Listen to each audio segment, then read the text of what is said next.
Bapak kedatangan saya ke sini ingin bertanya kepada Bapak karena kebetulan saya ada tugas untuk mewawancarai kepala sekolah dari guru penggerak. Bagaimana sih kepala sekolah ketika mengambil keputusan itu kan pasti ada dilema-dilema etika yang terjadi.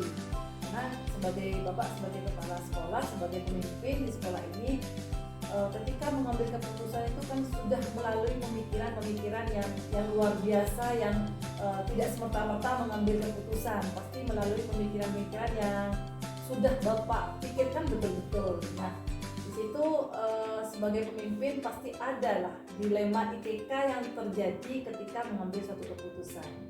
Jadi ini saya ada beberapa pertanyaan yang minta nanti penjelasannya kepada Bapak sehubungan dengan dilema etika yang terjadi ketika Bapak mengambil keputusan. Baik, mungkin saya langsung ke pertanyaan pertama Bapak, yaitu pertanyaan pertama, bagaimana Bapak Bahar sebagai kepala sekolah di SD Negeri Kurang 3 ini ketika mengambil keputusan itu dapat mengidentifikasi kasus-kasus yang terjadi, apakah kasus ini merupakan dilema etika atau ini termasuk rujukan moral? Mohon penjelasannya Bapak. Pertama saya ucapkan selamat kepada warga yang sudah melalui perjalanan sudah hampir selesai mengikuti program guru penggerak ya.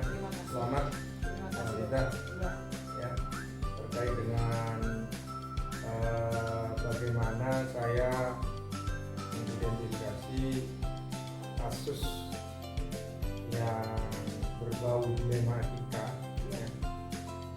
Hal ini tentunya ada beberapa pertimbangan ya, Kalau dilema etika itu akan berdampak kurang baik kepada orang banyak ya. Nah itu kemudian lawannya adalah pribadi, itu akan lebih cenderung kepada menyelamatkan orang banyak. Murid, Bapak tetap akan melaksanakan keputusan yang harus memandang orang banyak, bukan individu saja. Nah, pertanyaan kedua Bapak, bagaimana Bapak itu menjalankan dalam pengambilan keputusan di sekolah ini, terutama untuk kasus-kasus di mana ini sebetulnya ada dua kepentingan yang sama-sama benar, ya, atau sama-sama yang mengandung nilai-nilai kebajikan. Nah, ini ada dua kasus yang sebetulnya sama-sama benar, tapi di situ Bapak harus mengambil yang paling benar. Bagaimana cara Bapak itu mengambil keputusan yang tidak merugikan salah satu, tapi ini menguntungkan bagi orang banyak? Kalau kasusnya seperti itu ya, memang kita dihadapkan pada satu posisi yang sangat sulit ya. Sama-sama memiliki kebenaran ya, setelah dicarikan bukti bahwa kedua-duanya itu sama-sama benar.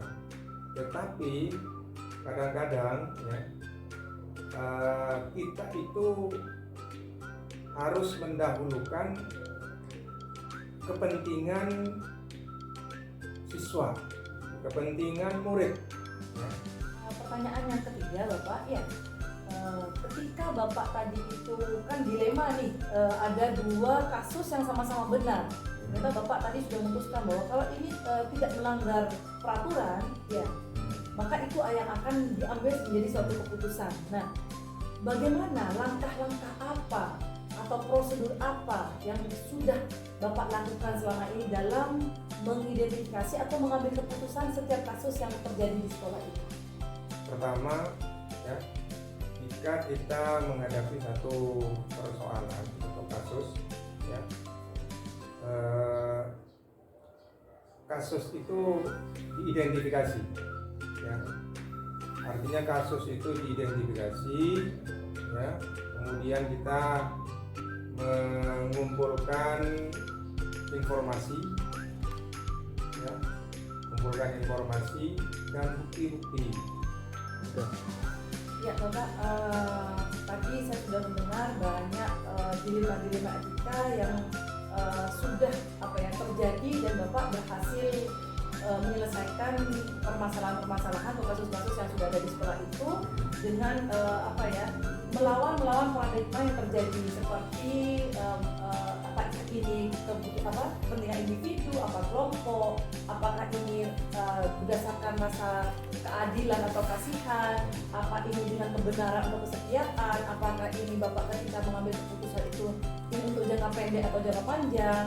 Saya dengar tadi penjelasannya sudah luar biasa Bapak ya, tegas Bapak dalam melakukan keputusan-keputusan, baik itu keputusan secara tidak melanggar peraturan, tidak melanggar hukum, maupun keputusan-keputusan yang melakukan coaching tadi atau supervisi dengan cara pendekatan dari hati ke hati. Itu luar biasa menurut saya Bapak ya, sebagai pemimpin yang tidak kaku, karena bisa mengajak anak buahnya bisa mengcoaching dengan hati ke hati, itu luar biasa, sehingga tidak ada rasa sakit hati di antara anak buah itu. Nah, yang terakhir Bapak, dari semua hal yang telah disampaikan Bapak tadi itu, pembelajaran apa yang Bapak petik atau pengalaman apa yang Bapak bisa ceritakan di sini dalam mengambil keputusan dilema etika ini Bapak? Yang pertama adalah ketika dia sudah merasa dirinya itu tidak keputusan kepala sekolah tidak berpihak kepadanya, ya, tentunya dia kecewa. Ya. Tentunya dia kecewa. Ya. Memang untuk sementara dibiarkan sambil lalu mungkin dia memiliki waktu untuk merenungkan, ya, merefleksikan sikap dan perilakunya selama ini, ya, kemudian mempertimbangkan benar salahnya, ya, dengan harapan mudah-mudahan seseorang tersebut nanti akan menyadari kesalahannya dan akan merubah sikapnya.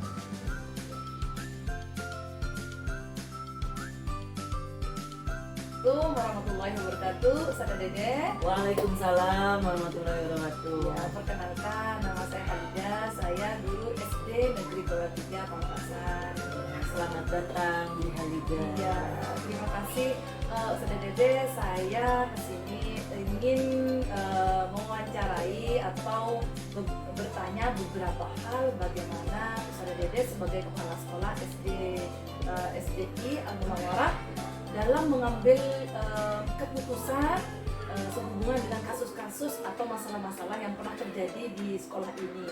Nah, bagaimana trik-triknya atau cara-cara Ustazah Dedeh dalam mengambil keputusan yang terbaik untuk bersama, terutama yang berpihak kepada anak-anak. Gitu Ustazah Dedeh. Ya, langsung ini ya ke fokus di pertanyaannya saya. Iya. Untuk mengambil suatu keputusan ya di sini ini memang harus dipertimbangkan banyak hal. Jadi dari awal saya secara pribadi sebagai kepala sekolah juga mengidentifikasi terlebih dahulu. Jadi mengidentifikasi permasalahan yang ada di sekolah.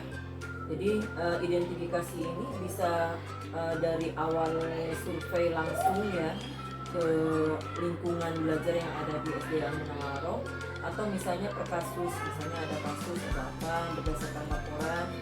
Nah ini saya cross check terlebih dahulu. Nah setelah itu saya tidak langsung mengambil sebuah keputusan, tetapi saya masih cross check dengan pihak-pihak yang memang ada hubungannya dengan kasus ini. Jadi Ustazah Dedeh, ketika Ustazah Dedeh itu banyak mengambil keputusan yang kembali lagi ke permasalahan tadi, ini adalah sekolah besar ya, sekolah besar itu pasti banyak permasalahan, baik dari guru-gurunya, baik dari wali muridnya, ataupun dari murid-muridnya sendiri gitu ya. Itu pasti untuk sekelas Al-Munawwarah yang mungkin muridnya hampir dari 1000, permasalahan itu kan sangat banyak gitu kan ya. Muncul dari mana-mana gitu kan ya, baik dari luar maupun dari dalam. Nah,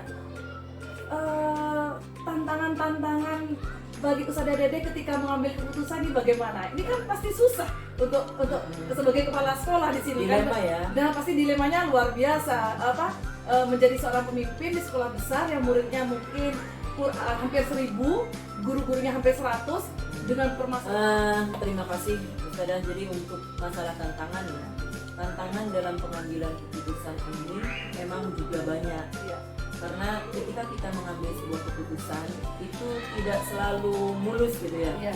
Tidak selalu mulus. Jadi beragam juga dalam menerima sebuah kebijakan atau keputusan ini. Ada yang oh ini bagus gitu, menurut saya bagus gitu. Terus menurut kelompok yang lain kan tidak gitu. Dalam hal ini kan saya juga harus punya konsistensi ya dalam pengambilan keputusan itu. Jadi kalau keputusan itu sudah bulat, resiko apapun ya harus saya tanggung gitu. Jadi saya harus mensosialisasikannya kepada guru-guru atau komunitas sekolah, dan setelah itu misalnya ada resiko ya itu merupakan tantangan juga bagi saya gitu. Ya tantangannya misalnya dalam kasus yang tadi ya bisa berdampak kepada anak, bisa juga kepada guru ya. Kepada anak misalnya, anak ini menjadi patah semangat ya untuk mengikuti kegiatan, misalnya bisa kegiatan lomba atau kegiatan pembelajaran gitu. Jadi misalnya anak ini kita paksa untuk ini kamu ini pinter, ini ikut lomba. Enggak Ustazah, nanti nilai saya jelek gitu. Jadinya kan seperti itu Bu ya. Jadi anak-anak dilema juga.